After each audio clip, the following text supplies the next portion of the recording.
Now, I was going to say good morning, but as you can see from the clock, it is now afternoon, so good afternoon, everyone.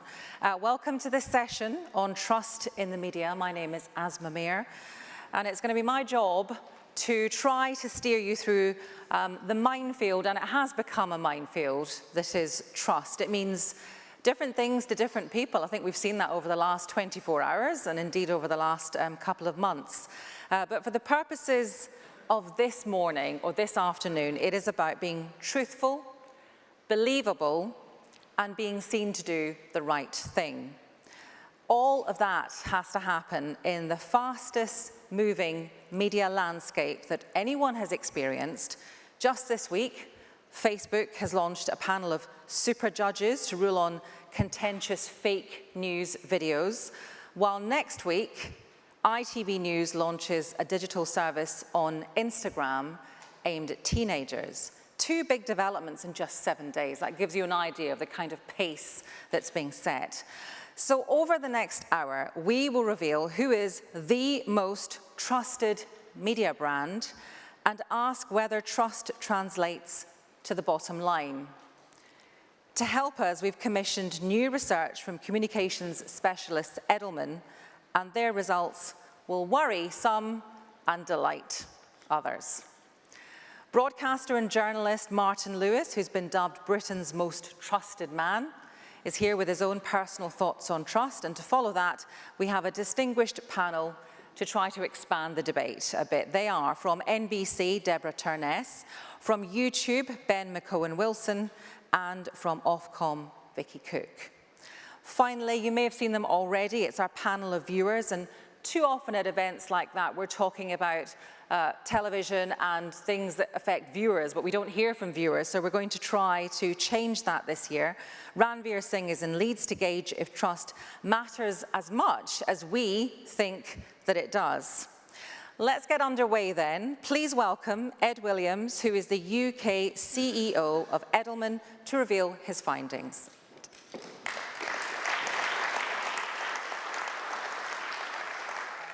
Thank you very much, Aasmah, and thank you for inviting me to speak here today.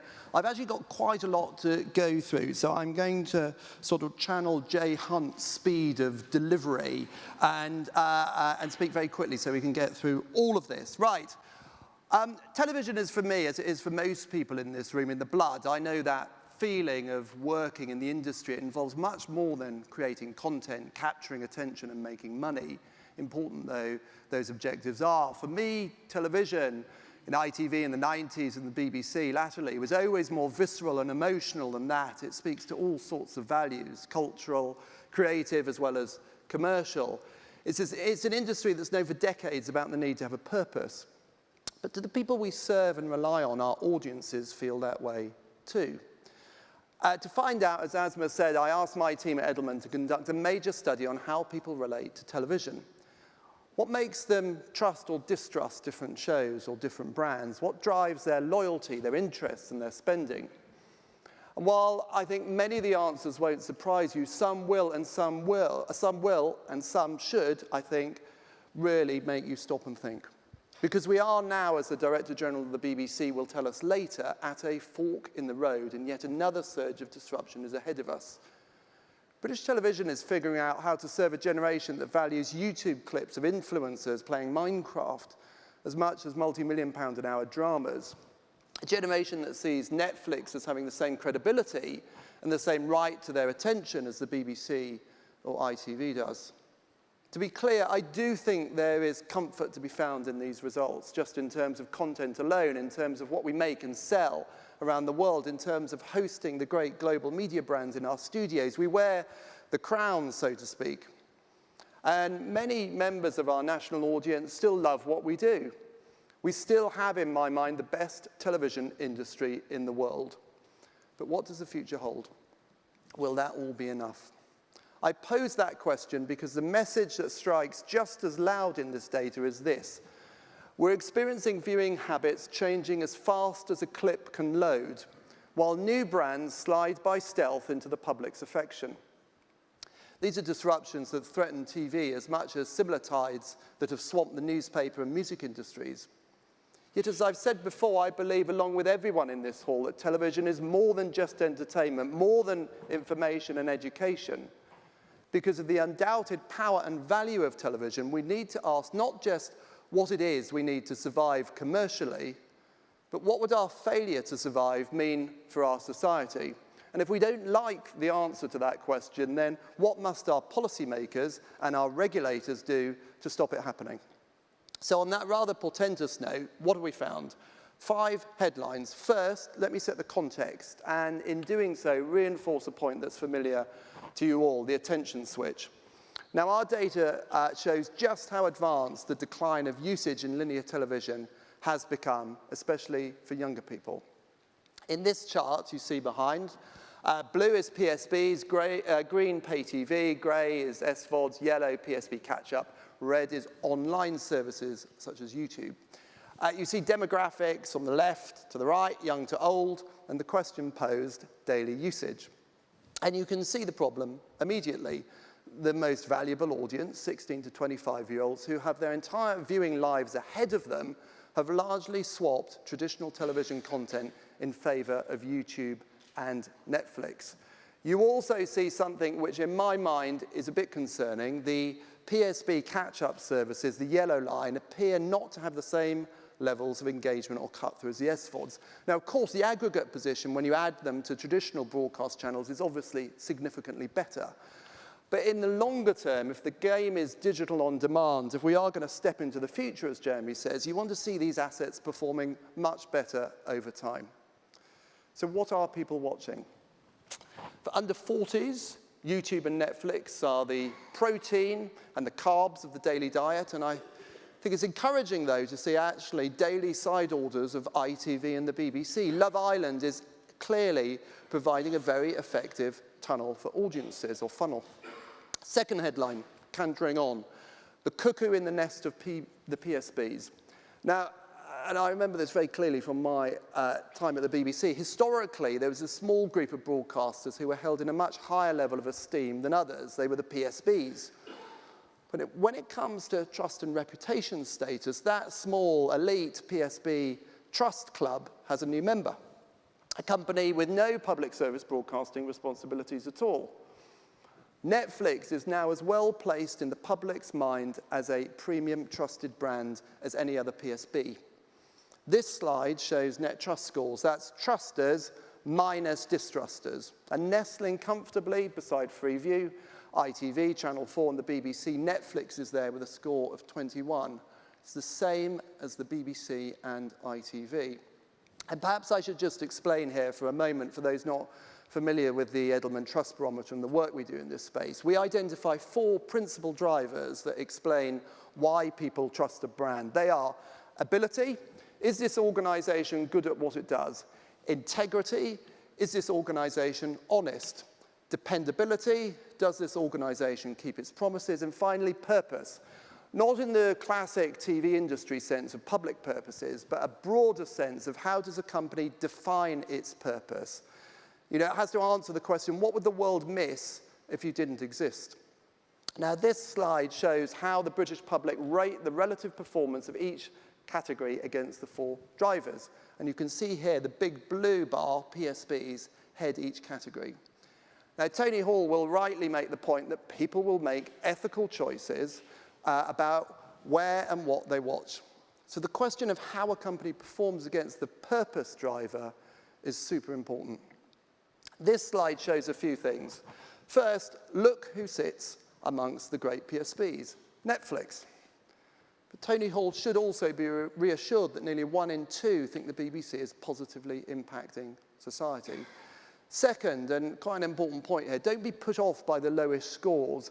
Of the 4 trust drivers we measure, being purpose-driven is the hardest for companies to articulate, which explains why these scores are in the 30s and not the 50s. A quick note, and it's not on this slide, but Sky's purpose performance is a really strong 32%. And I'd argue that's a result of campaigning on issues like oceans and plastics, as well as other social issues, and things like cycling, actually, as Jeremy remarked. So it shows to me how action leads to increased favourability across this dimension.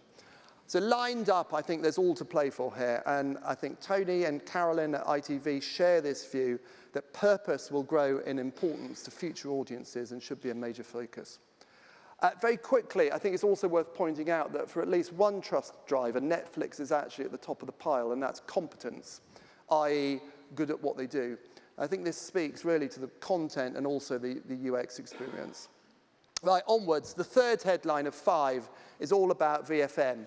And the point here is this. Questions are starting to be asked about value for money right across the board. Most homes have a paid subscription of one kind or another. Many have multiple accounts. But they're not so much the baked-in, long contracts of pay TV. They're more volatile, cancel when you like subscriptions of the digital age. So what's happened? Well, the public have started to look at the bill when you add it all up. More than 6 in 10 people are becoming more price conscious, something that's going to become, I think, even more an issue when Disney+, Apple TV, BritBox, and others come online. I'm going to argue that actually it's going to be substitutional. Growing the pie is going to be, I think, quite hard. So it's perhaps not a surprise then that 42% of people say they have a subscription, that they're using someone else's login for their subscription. In fact, actually 2% of the British population, the team discovered, say they're using a subscription account that belongs to an ex-partner. Now, I can personally attest for this, right? I can relate to this. Here's my Netflix home screen. This is a Williams household. That's me on the left. That's my wife who needs to work on the photograph there.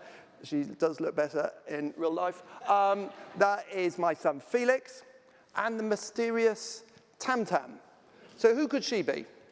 Not an ex-partner, before you ask. She's actually my son's first nanny who left us 5 years ago to go back to her native Australia. And now it seems is watching Netflix in Melbourne while we are asleep. But there's a serious side to this. With pricing of the SVOD market becoming increasingly competitive, you have to think that the only way streamers can improve their financial results is to crack down on poor people like Tam Tam. And at that point of conflict, will the high trust scores we see here survive? We'll see. But of course, value for money questions have always been part of the license fee debate too, as I know all too well. Our findings show there's massive confusion about what the license fee pays for. 6 out of 10 don't know it pays for the iPlayer. Just over a quarter still think it goes to paying for making TV sets. And almost as many thought it paid for shows on ITV, Channel 4 and Channel 5. I find this absolutely extraordinary after so long, but there we are. And you'll see there's a big majority against forcing the over 75s to pay the license fee. 65% of people say it should be free for them. So on to slide 4. Our fourth headline is about trust in news. Some good news first. Television news remains the most popular platform for getting news, with more than half of Britons accessing news on the box each day, either via PSBs or pay TV services like Sky News. But this slide shows again what we saw at the beginning, a divide between young audiences, online and on devices, and older audiences sticking to traditional sources. So there is the necessity, expensive though it is, to reach those young audiences on all devices. There can also be plenty of argument about whether people will change in their approach to news and current affairs and return to traditional sources as they get older. But I think it is unsafe in a profound way to take that for granted. My final point, and I think there should be a real red flashing light, television as such just isn't considered relevant to the people it really needs to recruit young audiences. Many young people consider watching television as something that old people do, while older people resent an apparent obsession with appealing to youth. And herein lies the problem. The PSB model relies on making something for everyone, being relevant to all audiences, but that's increasingly difficult with so much specialist competition now. So as you can see in this slide, between 40 and 50% say that PSB television doesn't reflect their interests. That's right across the demographics. It's not just a problem, really, for the SVODs. They can target valuable audiences without any concern for the concept of universality. They can sweep up the silver bingers at leisure, if you like. So it does lead to a profound question. If we are going to continue to demand that PSBs cater for everyone, have we got the optimal funding or regulatory model to allow them to do so competitively in the future? So let me wrap up. The UK television industry is involved in a fight for relevance.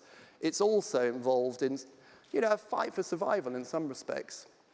As things stand, the future of television cannot just be about public service, but it can't just be about making money either. It has to be, you can see in the data, a blend of both. Our traditional broadcasters have to thrust forward in technology, putting as much time, effort, and cash into app development as they can to reach those younger audiences. But it is just as important to harness the support of government and regulators and demand to know from them what they will do to help British television continue to appeal to all audiences, to continue to play its critical role at the heart of our nation. There's plenty of hope in these findings, notably the trust and engagement of your audiences. People are searching for reassurance, familiarity, reliability, for honesty and for quality, and you're an industry that still has it in bucket loads. But big decisions lie ahead, and the choices you're going to make now will have profound effects on your future fortunes. Thanks very much.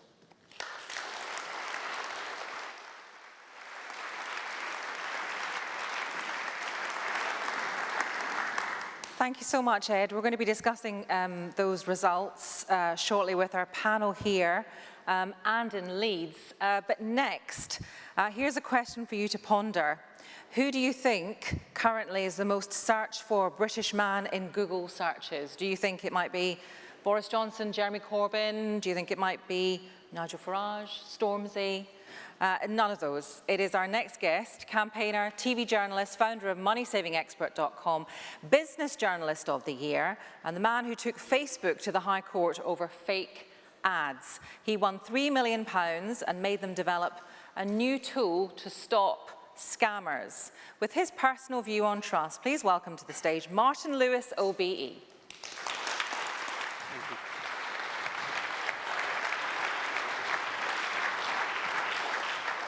I got them to donate £3 million to a new scam ads charity rather than won it myself, I should say. It was a campaigning lawsuit. Look, something I was thinking about during that, I should, by the way, note, Britain's most Googled man.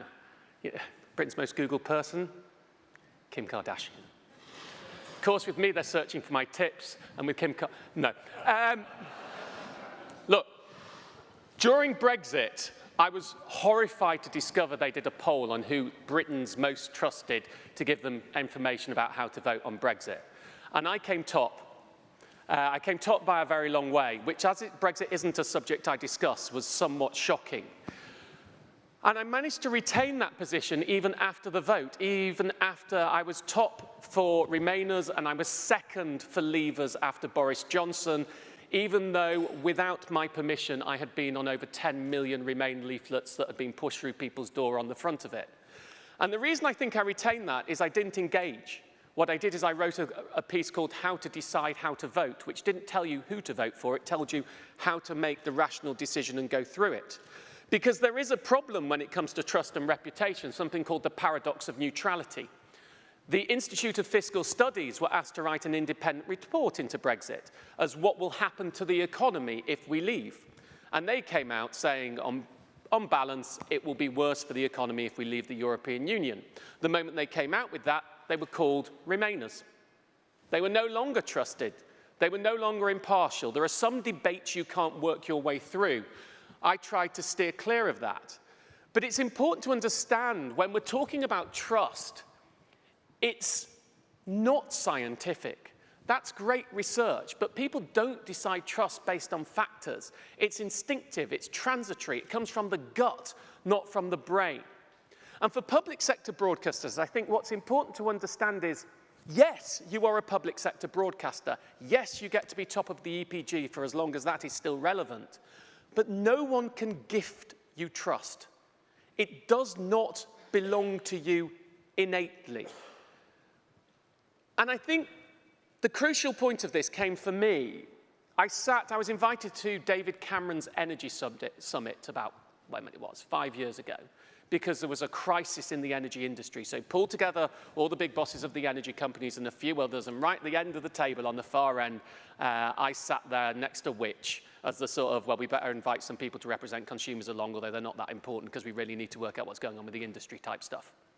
And during that meeting, and I hadn't said anything because it was different to put your hand up, one of the big bosses of the energy companies, I won't tell you who it was, but it was a chief exec of the big six, said, Prime Minister, we do have a problem with trust in the energy industry, and we really need your help to get people to trust us. And David Cameron said, I won't do the David Cameron impression because it's crap. David Cameron said, absolutely, we will do everything we can. We will all work together to make sure people trust you more. And I put my hand up, and he didn't look at me, and I put my hand up, and he didn't look at me, and I kept my hand up, and he looked at me, and he said, yes. I said, it's Martin Lewis. He said, yes. Because politicians don't know who the most trusted man in the country is. I said, I just need to say to you, Prime Minister, that I will do everything I possibly can to ensure that nobody trusts their energy firm, for the simple reason that the data shows over 50% of the information given out in call centres is incorrect, that they deliberately launch confusion tariffs to make their money. Frankly, Prime Minister, the only way you can be trusted is to be trustworthy. They are not trustworthy. People should not trust them. And that's the lesson. For those of you who are CEOs in here, trust is not a function of your marketing departments. It's a function of the decisions that you make and how you choose to operate and treat your viewers and your stakeholders and everybody else you work with. Aasmah, I don't mean to pick you up, but you initially said trust is about being seen to do the right thing. No. Trust is about doing the right thing. Being seen to do the right thing is a derivative of doing the right thing. Now, when we come in to look at how this works, what's important? How do you be trusted? Well, a healthy dose of paranoia starts in my case. Everything I do, I'm paranoid, am I doing the right thing? Because my brand is absolutely integrally linked to the trust that comes in on it. But it's worth noting, I'm apparently the most trusted person in the country, or at least one of them, and I'm a journalist, the second least trusted profession after politicians. I'm trusted, and I'll say here and now, I'm proudly a biased journalist. I do not claim impartiality. I am biased towards consumers. You will never see me putting businesses' point of view in programs. If there has to be a right of reply, I always refuse to voice it, not because I don't think there should be a right of reply, but because I will never voice the view of business in the work that I do. And I think, therefore, it's important to understand trust does not necessarily come from impartiality or balance. Trust comes from honesty and transparency. I'm the money-saving expert. I do what it says on the tin. I'll tell you a trusted broadcaster. I haven't got the figures. I won't do homespin wisdom as opposed to the wonderful research that we had there. Although I'll just tell you something quickly. Knowing I was coming here on Tuesday, I do these Twitter polls. And so I asked on Twitter, if you could only watch one platform's TV or video output for the next 5 years, which of these 4 would you choose? I get a lot of votes. There were 31,000 votes in this. In 4th place, ITV, 11%. 2nd place, YouTube, 17%. 1st place, the BBC, 27%. And at the top, Netflix at 46%. That's the one they would choose. They would only keep Netflix. Now, you could probably mix into your research and work out the demographic of my Twitter following if you did that and you intercut it to the way that we were going on. But I tell you who a trusted broadcaster, in my view, would be in the States? Fox News. By its audience. Because Fox News has an agenda. We know what it is. Fox News appeals to a certain demographic who will trust it over everybody else. Now, that demographic is the right-wing supporters in the States. What Fox does to be trusted is knows its audiences and appeals to that audience.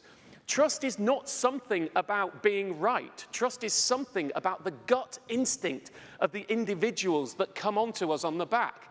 And therefore, what you also have to do as a broadcaster is decide, do I want to be trusted? There is a trust slider. Let's be absolutely honest. my perspective and the work I do in my day job rather than analysing this, I want you all to be trusted. But trust is a function of profitability. To be more trusted tends to be more expensive. You have to do absolutely everything right. You have to dot every I and cross every T, and that's expensive. Now, there is a slider in business that says, same with corporate social responsibility, which is, frankly, in my view, a whitewashing form for corporates to make profits for their shareholders. Which are you? Make a decision, one or the other. Either do it right or do it to make money. Don't try and pretend you're both. So if we take that trust slider, take Ryanair. Ryanair for years had a philosophy that says, we're going to do what we like. We know the customers don't like it, but they're still going to come back and pay us money, and therefore we can do it cheaply knowing that they don't like us, but they use us anyway. They didn't need the trust. They didn't need the reputation. We can't automatically assume that trust is something absolutely crucial and integral to everything you do. If you're watching my shows about saving money, of course you've got to bloody trust it. If you want the news, of course you've got to bloody trust it. By the way, Jay Hunt talks slowly. But if you're watching Love Island, what is trust? What is trust in a produced reality? It's what I want, just to be entertained. So you have to take that decision of where are you going to factor in the trust in what you do? How important is it when you're going to go forward? I think I'll finish, because I saw the wind-up sign. I think I'll finish by saying one thing. I hope you will take the decision to be trusted, certainly to be trusted on the programming that matters and with your staff and with your other stakeholders. But there's something that happens in my web world when I run my website. In the web world, we talk about UX. How easy it is to use, how easy is a site to navigate through, can you get what you want? And the teams and all the technicians and the people who come in, they all talk about UX. And television has a similarity, ease of view, content. Are we signposting? Are we doing everything right? But the number one metric I judge what goes on my site by to be trusted is something I called UO. And I say UO is more important than UX every time. User outcome. What actually are they going to get when they use us? Are we going to give them the right information? I don't care if it's clunky or clumsy as long as it's right. I will sacrifice anything for it to be right. So make the decision is my first message. How trusted do you want to be? And if you do want to be trusted, make sure you always do the right thing and not just seen to do the right thing. And for small production companies and broadcasters in here, you have to do it for day one. Because if you screw up and take shortcuts in the beginning, 15 years later, when you're a super indie and everyone's coming to you, they will still bring out the thing you did in your first year when you ballsed up and let everybody down, and you will never be fully trusted. So if you want to be trusted, be trustworthy. Thank you.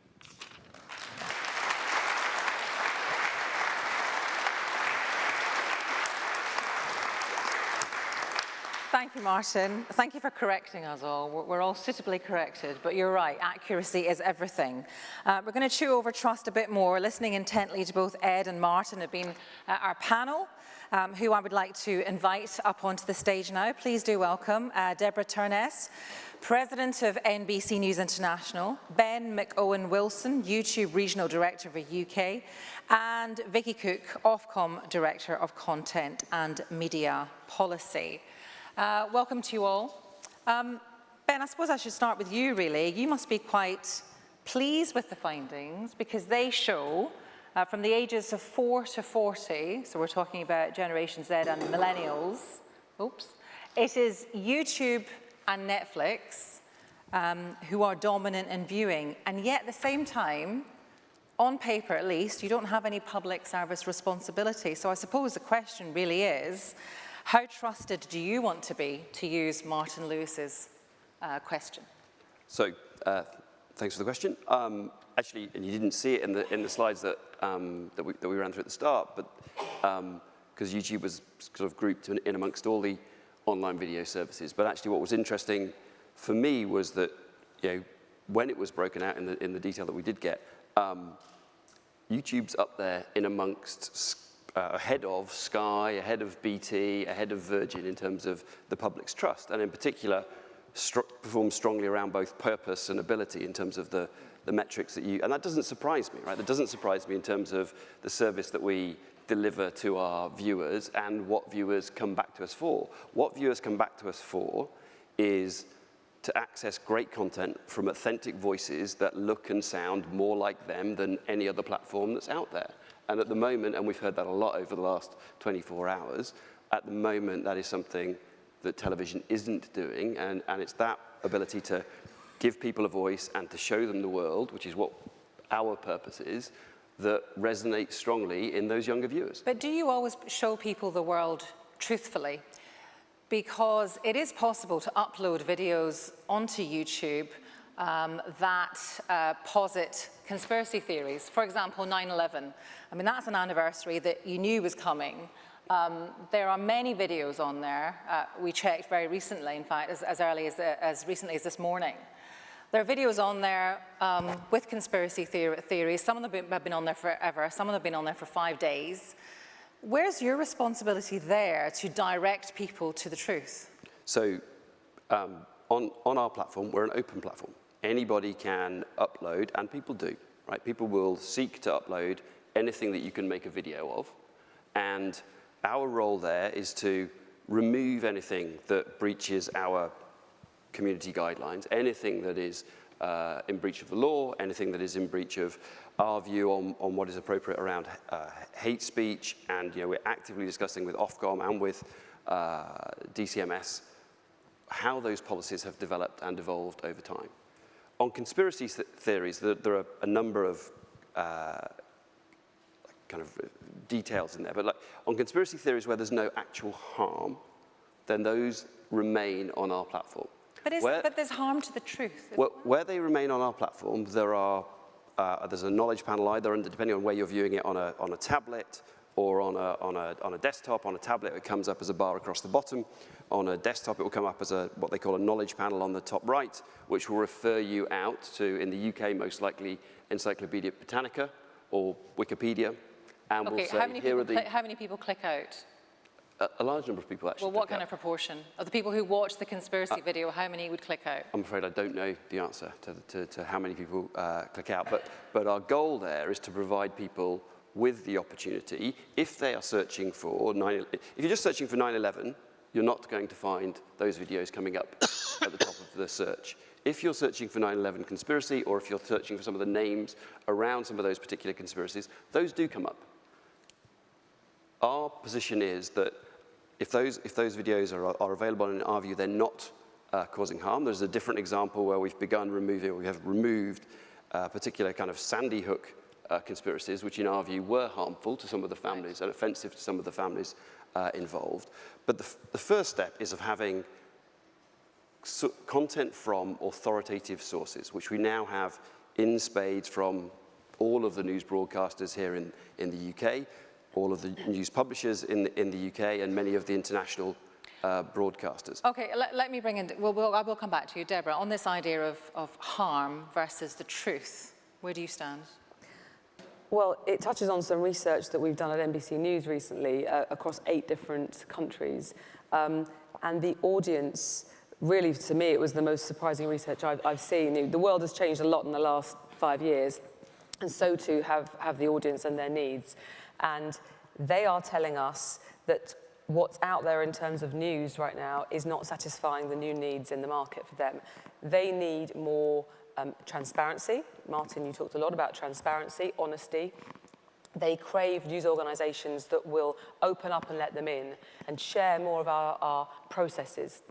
And to say this is not just what we know, but how we know it, and even what we don't know. Audiences out there are triangulating different news sources on one story to work out what's true for themselves. And so I think sort of the next generation of news products need to address that. And indeed, some already are. I mean, BBC Africa Eye is one example of excellent open source social journalism that takes the audience on the story with them. And I think it shines a light towards the path that we have to follow to meet the needs of the audience, who are much more savvy. You know, they are much more on the inside than they used to be.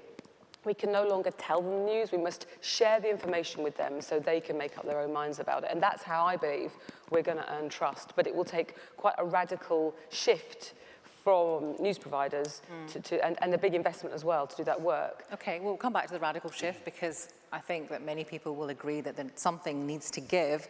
I wonder whether something needs to give when it comes to regulation, Vikki Cook from Ofcom. It's clear, I think, to say that the public service broadcasters are struggling here to keep up. Is there an argument for cutting them a little bit of slack so that they are able to compete more fairly? I think that's a fair question. I'll give you a slightly longer answer, probably to get to the word no, which is, I think what we mustn't lose sight of, not only with this research, but also so much research we've done recently with Ofcom and reviews that are currently ongoing into news with PSB, that PSB remains one of the most trusted places for news. And actually, if you talk to a lot of people who use news aggregators or use online news sources, they don't trust it. They might use it for speed, but actually they'll get a quick digest of what's going on. And then we've been told time and time again by audiences that we've talked to that once there's a headline, most people will then seek out that source of news from a PSB and get that trusted source of news. And you cannot ignore how important that is. So I think, to me, not with my journalist hat on, but with my regulator's hat on, that to me suggests we are doing something right with our regulation. Right. And I think we've got to stop at this conversation, which is regulation being seen as a millstone around the necks of PSB. Okay. We are there to keep that framework and support let's switch it around then. What about content. the idea, I know it's not possible right now, but this idea of some kind of regulation of the streaming services? In terms of what? In terms of an organisation like yours or a different organisation that has some kind of remit to regulate the streaming services, because I mean McOwen Wilson has talked very, very honestly there about this test that they have of is it causing harm, and they've decided that the conspiracy theory video is not causing harm, but other people could argue, perhaps that PSBs would argue, well hang on a second, this would not go out unchallenged, probably wouldn't go out at all on a PSB. So is there an argument then that they should be regulated? I mean, that's been part of the conversation over the last 24 hours just in this room about the actual market and how crowded it is. And boy, if there's anyone sitting in this room that has the answer to what the future's going to look like, it'd be great to come up and tell us all, because I don't think anyone has. But I think in terms of, I think if we go back to the issue of trust, which is what it's about, and that has a play into regulation. To me, again, it's what do you mean by trust when you're talking about a streaming service?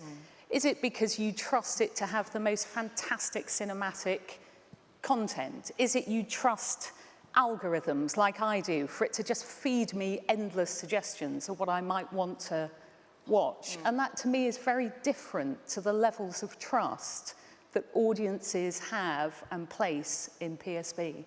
Okay, Deborah, did you want to come in? Yes. In the Edelman research, which is brilliant and great for all of us to devour, there's a delineation that I sort of would like to sort of explore a little bit, because in some of the pages you have older consumers being shown to be consuming news on PSBs, and then younger consumers moving towards social. And you talk about on PSB, but for me, PSB is not a platform, it's a type of content, it's a category of content provider. It is. And what's stopping PSBs being much more heavily present with high quality news content and other on social platforms? And we've talked about ITV News launching this week, the fact they're going to launch a made for social Instagram news service. In the US, NBC News invested heavily in creating a bespoke show, 2 shows a day for Snapchat. It is the most watched news show on Snapchat. It has over 20 million subscribers, over 30 million uniques. It's incredibly successful. All of its consumers are under the age of 25. And it's a trusted product by a younger generation. But it costs a lot of money. And the point is, I think, this remains a kind of a sideshow for news organisations right now because they just don't have the investment that you pointed to. And it's the same in many other categories I know, to go there. In the US, you can look to monetize that model. You can say there's a business rationale to go there, we've got to get this young demographic, and we can monetize it. It's much harder in this market to do that because of regulation. So I'm not sitting here arguing for less regulation for news in the United Kingdom, but I'm just saying you are freer to invest, and I think the US market is ahead in reaching social consumers with trusted news. And I'm going to come to you in 1 second. There's a lot of you got your hands up. I want to get around all of you. I want to talk to you about the bottom line in a second, but Martin, you wanted to come in. Yeah, you asked the question before, should we cut the PSB some slack? And I agree the answer is no, but we certainly should tighten the noose on the others. And I think that's the key perspective. And from what Deborah has just said, I think even your definition, you're trying to broaden it out, is still not tight. It's still not in the right place. Because ultimately, it isn't YouTube is where you watch videos and Facebook is where you do social and Google is where you do search. It doesn't work like that. Everything has merged into one now. And I have massive trust issues with any algorithm-based delivery services. The algorithms out there are not up to standard. This is why I sued Facebook. And this is also why Facebook was willing to pay a £3 million donation to set up a new charity and change its methods. Google's the next one on my target, by the way. Please tell your bosses. Because Google is still serving hideous scam ads with me on over lots of platforms that do not say that they are Google adverts. And I have scam adverts every day. They're still on Facebook too, and we've got to sort that one out. And that's because, fascinatingly, when you talk to these tech companies and you say, and they say, we're really sorry, the technology just isn't up to filtering everything. I don't give a fucking monkeys about your technology. You get paid to put adverts on your site. You are paid to do so. If your technology isn't up to it, get lots of people sitting in a room to pre-vet before you put these adverts out and allow vulnerable people to be scammed. And that is an indication. Adverts, certainly, they all talk about platforms. When you publish an advert, you're a publisher, and you should be legally liable like a publisher. But you'll never hear the word publisher coming out of a platform because they don't want the liability. And we have to take a much bigger look than television. We have to look at the whole online industry and put some proper regulation in to protect people. Okay, Ben, how would you respond to that?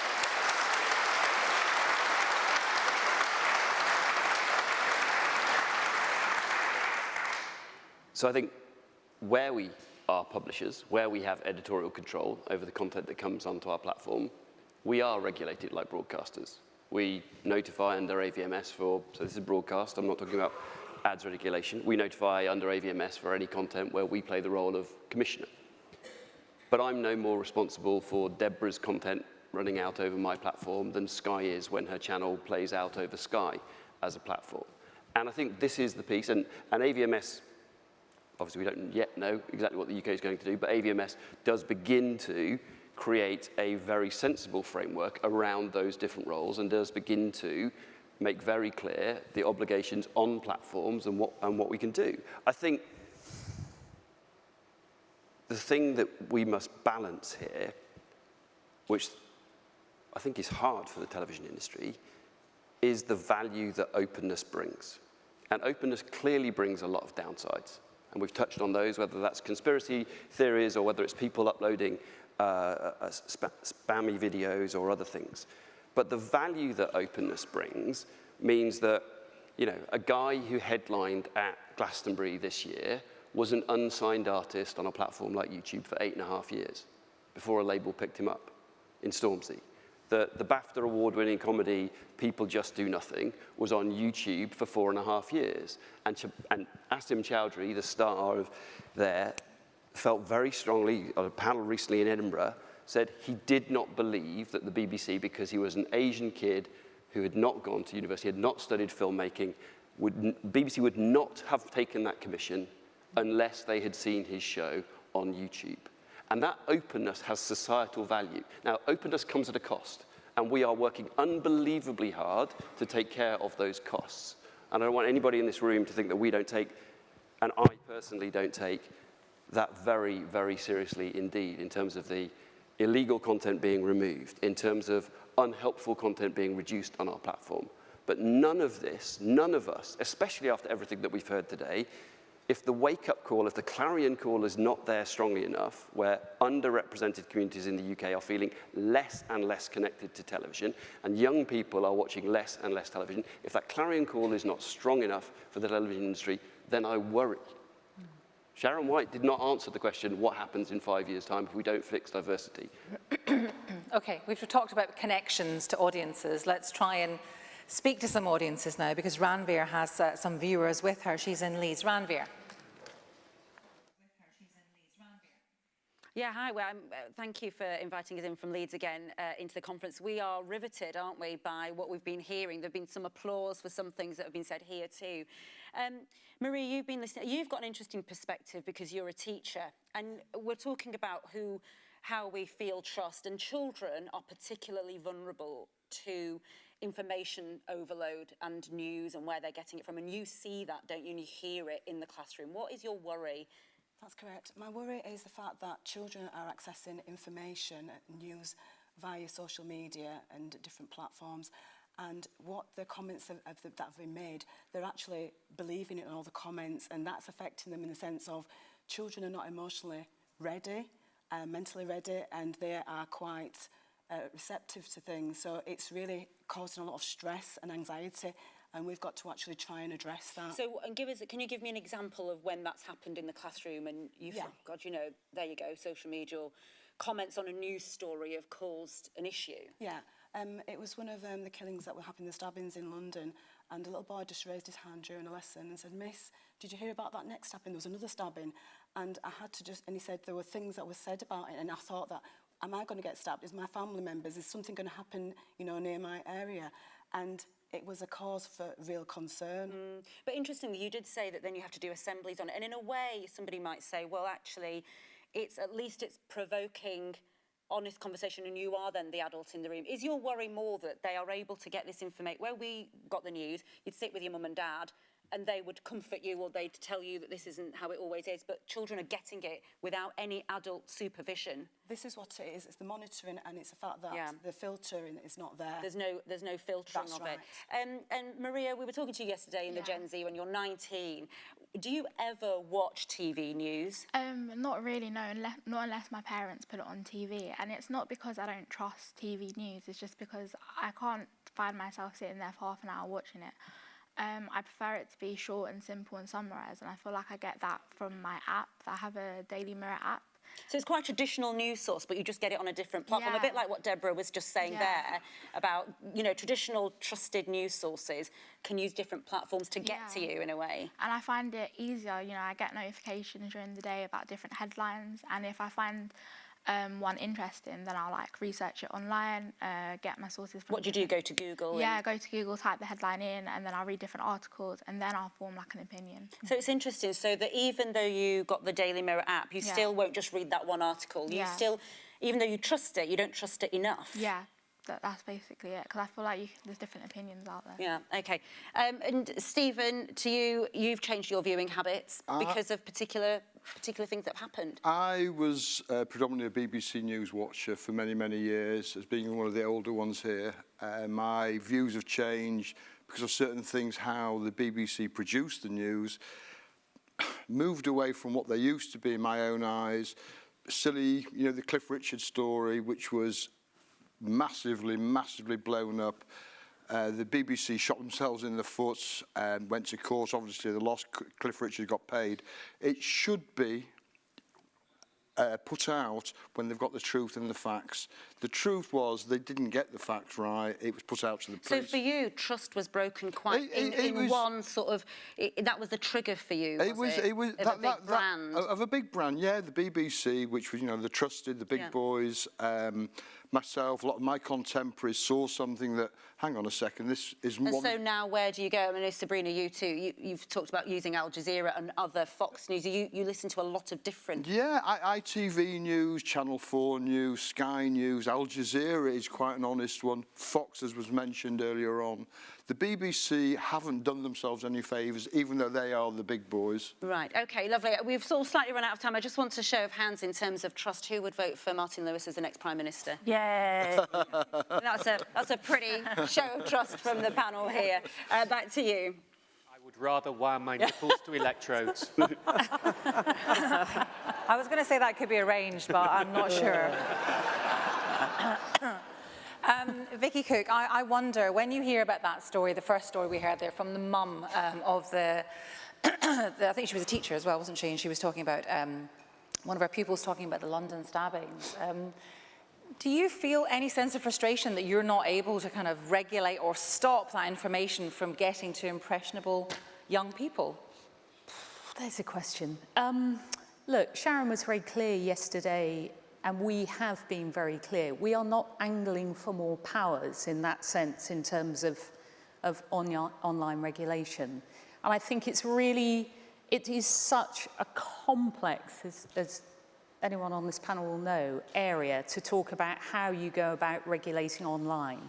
We have enormous skill within Ofcom for regulating broadcast and broadcasters. You simply cannot lift and shift that framework into an online world. You have to balance that the most egregious harmful content, which is what we're most focused on, and protecting children and under 18s, but you have to balance that with a freedom of expression. And actually some of the examples you were talking about, not in terms of harmful examples, but the internet provides the most amazing platform, for views and content on the world like we never had before. So am I sitting there frustrated that we as Ofcom aren't regulating all this content at the minute?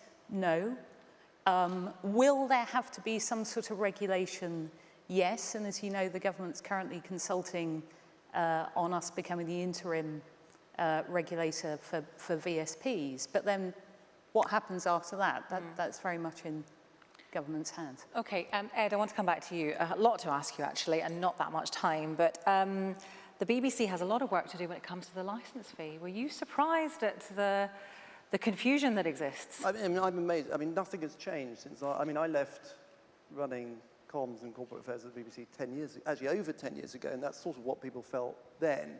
I mean, the truth, I'd sort of take with a bit of a pinch of salt people's attitude around whether they should get the licence fee for free or not. I mean, no one wants to pay taxes, right? So I would be careful not to be... But it does affect trust, doesn't it? If people think that they're paying for X when they're actually not. But the BBC still retains, I mean, as you say, you see it in the Ofcom data, very high levels of public trust amongst a range of audiences. But to Martin's point, and the chap then who just made that point about Cliff Richard, I mean, that can crumble quite quickly. It is quite fragile. Just a few sort of very briefly quick points. I think we've got to be very, avoid complacency when it comes, though, to the sort of natural advantage or premium that PSBs have in the reputation space. I mean, the sort of traditional ivory tower where you look down at the kind of grubby business of making money and stuff. I mean, I think we've got to get over that. And you see in the data now how Netflix can really nestle itself in quite quickly and become quite a trusted brand. Can I ask you, where do you see that complacency? Where do I see it? Yes. What, within the BBC or within PSBs? Yes, all PSBs. I mean, I think look, there is in a lot of organisations a deep state that resists change. And I think when you've got, and I think when you've got large organisations, there is a degree of resisting change. But actually, to be fair to the BBC, I think they have really embraced digital. They have embraced new audiences. There are decisions that clearly, I think, when we look back in time, were the wrong choices. So BBC 3, I mean, at a time that you're trying to attract young audiences, quite why you would keep BBC 4, which is like BBC 2, and get rid of BBC 3, I still don't quite understand. But there are odd decisions like that. I think the complacency thing, I would worry away. And I also would really worry away around the integrity of Newspoint. So one of the speakers then talked about watching Al Jazz as a news source. I did every year also I do a series of focus groups up and down the country around media attitudes. And I remember speaking to a woman in Leeds, I think, highly educated, higher income bracket. And I said, what news do you watch? I no longer watch the BBC because I don't trust it anymore. And instead I watch a news channel called RT. And RT, I said, well, you watch RT? She said, well, RT covers the world from a different perspective. It gives me something that I don't find on the BBC or on ITV. And I watch it, and actually I've introduced it to my husband, and he's watching it as well. And I said, do you know what RT stands for? And she had absolutely no idea. So, it's fantastic to have plurality in news, but you have sources like RT, up there near Sky and BBC and CNBC and all the rest of it, Euronews, that people are seeing, it is starting to get into people's lives. So I really would worry away about it. And my final point is, I can see the red mist comes down when people talk about YouTube and Google and content and the sort of algorithm vortex and all the rest of it. I think it's very clear, and by the way, I don't represent any of these companies, I think it's very clear that they are now taking it seriously.